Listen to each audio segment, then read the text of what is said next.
name is Azur. And mine is Myrna. And welcome to our apple-filled review of Family Appreciation Day, as well as our first MLP episode review. Family Appreciation Day is one of those episodes that may seem to have been forgotten despite it being a very special episode. It's an episode filled with family, lore, and a strange kind of magic only the Everfree could conjure, and all of the episodes to be lost in our memory. It was a real shame it had to be this one.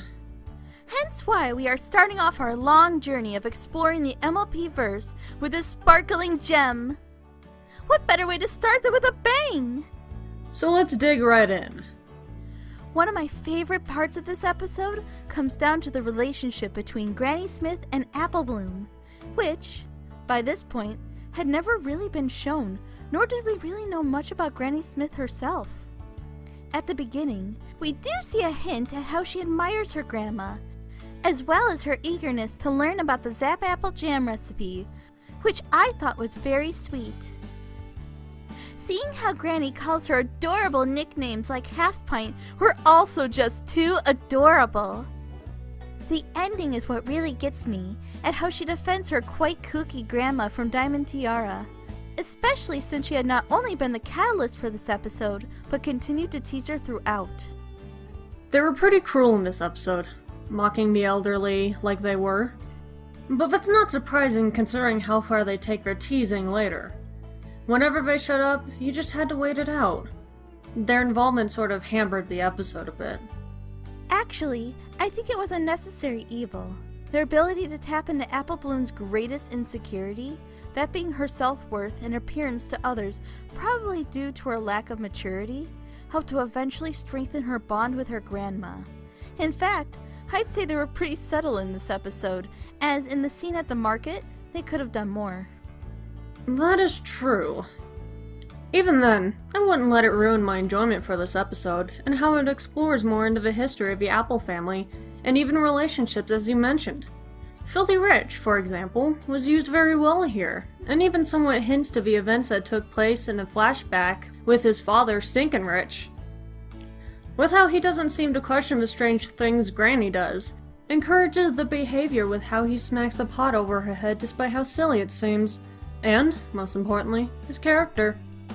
His character really was a breath of fresh air. Usually, business types, especially males, are shown to be greedy and evil, only wanting to take over little businesses and getting more money, even if that means hurting others. So, seeing that he's actually a very nice pony who has a lot of respect for Granny Smith, kicks that cliche right in the back. If anything, his kindness makes you wonder how Diamond Tiara got the way she did, or how she acts at home and not in public. That's something we can discuss another time. Right now, I'd like to talk more about those Zap apple trees. That actually zap! Talk about interesting concepts that play very well into the episode and how they even run alongside the theme being set up. Trees that seem to have a mind of their own, only the Everfree could possibly produce such a strange plant. What's intriguing is the signs. Each are mysterious, such as how the weather affects the Everfree forest, and how that ends up affecting the tree, how the Timberwolves are connected. I wonder why. It could be because they are made of wood, and wood comes from the trees, so when they sense the magic in the trees acting up, they respond. That's an interesting idea. Do you think it's possible that the wood from those trees could be what they're made of? It's possible. Maybe when the trees die, the electric energy inside repurposes itself into the wolves, who protect them from things that could cause them harm, like some wood-eating creatures in the forest. I could see that being the case since a forest seems to have a mind of its own. It could be trying to protect itself.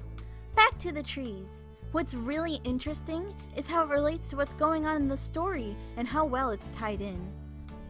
Why can't Applejack and Big Mac go to the Family Appreciation Day at school? It's because those apples are only around for one day, and they only have 2 ponies who can properly harvest them. Why is Granny acting strange, leading to Apple Bloom to become more self-conscious about herself and wanting to keep her grandma from coming in to talk? Because of the Zap apples and how they're made. As for how they relate, Zap apples are a mysterious fruit, just like how Granny's behavior was pretty mysterious. We could always say that the reason they are that way is because they come from the Everfree Forest, but like Granny, when we take a deeper look, we see there's more to it than just that. They are a special magical fruit that comes from trees that seem to have feelings and a mind of their own. Because of this, we should give them more awareness and respect, just like we should for Granny, even if it seems a bit strange and silly.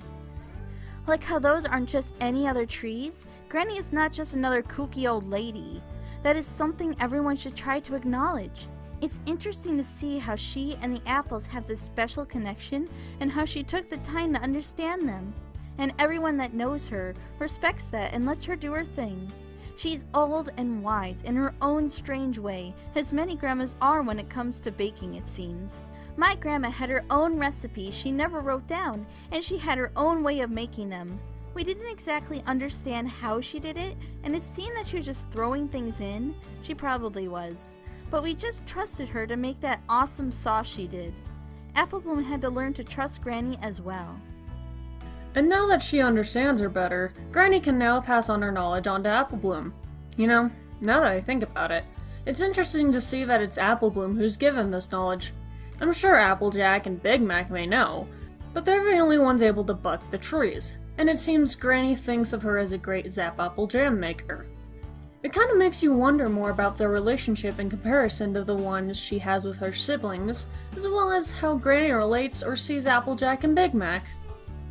What really intrigues me is all the things Granny has to do each year. Clinging pots and pans, biting them, befriending the bees, yelling at jars. Each of these things makes sense. The biting of the pans and pots, as well as the yelling at the jars, are to ensure that the jam is given the best equipment to be made and stored in, like finding a really cozy room or spot. You want the best to feel the happiest. The clanging of the pans is to ward off the timber wolves, while also seeming to alert the family that the Zap apples are coming, as they only have so much time to prepare and harvest. The only thing that wasn't explained very well was the bunny suit and polka dots. The polka dots make them happy apparently, but we don't see Granny doing this at all, except in the flashback. We don't even see them in the background when they're making the jam. As for the bunny suit and singing, I guess that makes the water happy, so it makes the trees happier? I would have rather seen that explained than the jars, since that's pretty easy to figure out. But I do like how it doesn't feel the need to explain each thing she did in the episode. Only the things that would need it, like the jars, because that explained the rest. My favorite was the bees. I would like to taste some of the honey from friendly bees, or even make friends with bees. You could say I would befriend them. Aside from making terrible puns, that was a fun part of the episode. Seeing Granny Smith acting like a filly throughout making Zap Apple Jam, she seems really lively here, as if the magic of the trees themselves were infecting her with glee. But one of the standout parts in the episode comes in the visuals and music. At the time of release, the visuals were some of the best the season had given us, with the electricity around the trees and how it jolted out of the ground, as well as those timber wolves. There's also all of the sight gags, like the clerk who perks up with the customers in sight, and Granny's mom giving her husband a dirty look for kissing Celestia's hoof. There's also that old-time filter over the flashback that really gives you the feeling that you are watching history happen. And the music that plays as the story she tells ends, and then some.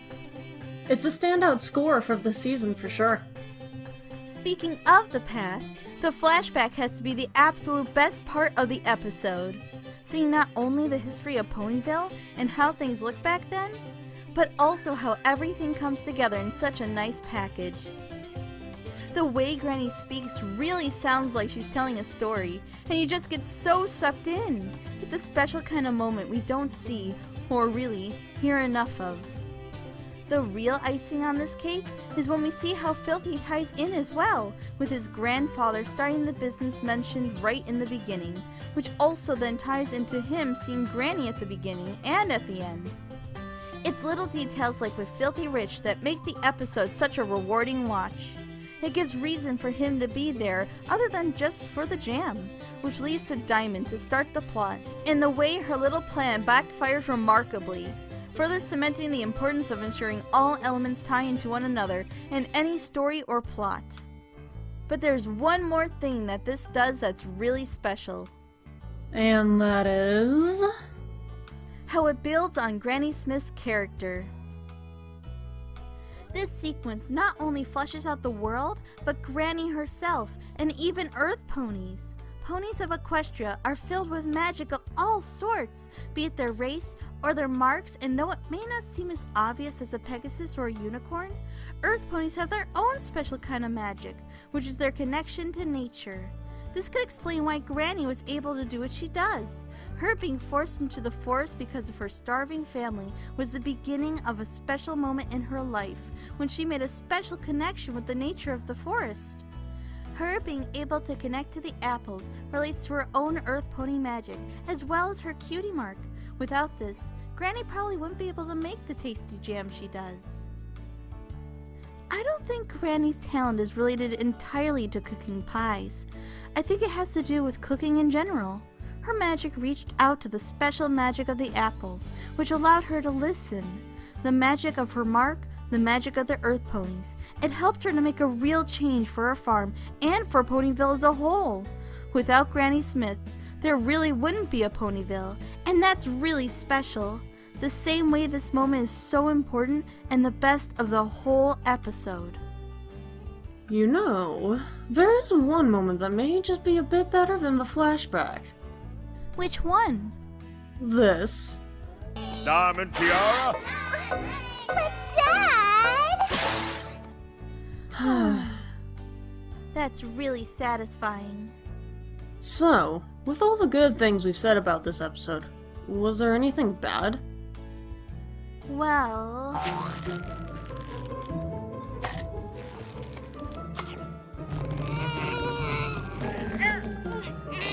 Yeah. I do love this episode, but this sequence, despite being very necessary, does bog down the episode overall. If the CMC didn't try to stop Granny from coming to their school, then we'd be left wondering why Apple Bloom just accepted her fate. If they didn't try to remove the apples, then we wouldn't have gotten more context for these apples. I'd say the worst overall moment was Granny's somewhat dismissiveness to Apple Bloom being sick. She did at least check. Yeah, she did. There's also that scene with Miss Cheerly.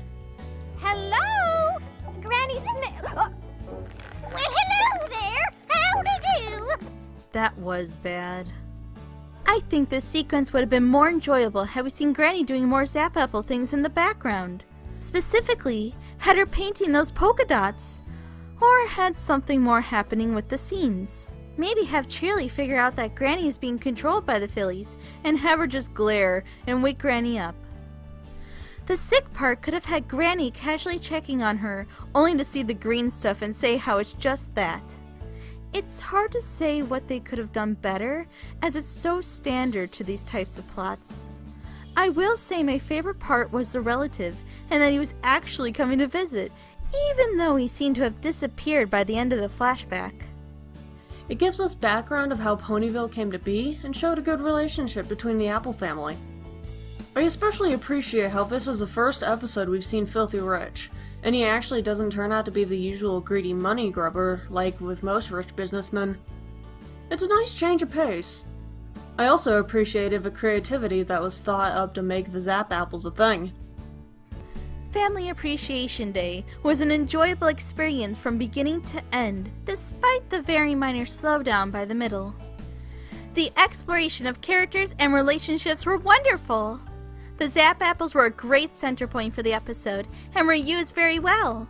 The overall construction of the plot and story were practically perfect. The moral was a good one and showed how Apple Bloom is really maturing. And the lore was really a treat. This is certainly a must-watch for anyone, I would say. Even if you've never seen MLP, you can still get behind the story and characters. You don't really need to have any knowledge or attachment whatsoever. It's an episode that should have never been forgotten. It's a real shame it was. And if you really don't remember it, go back and watch it. You'll be pleasantly surprised. Easily one of my favorites from the whole show. Thank you for taking the time to listen to our review, and we hope you return to listen to the next one.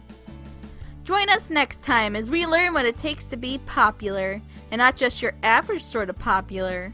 Goodbye for now! See ya!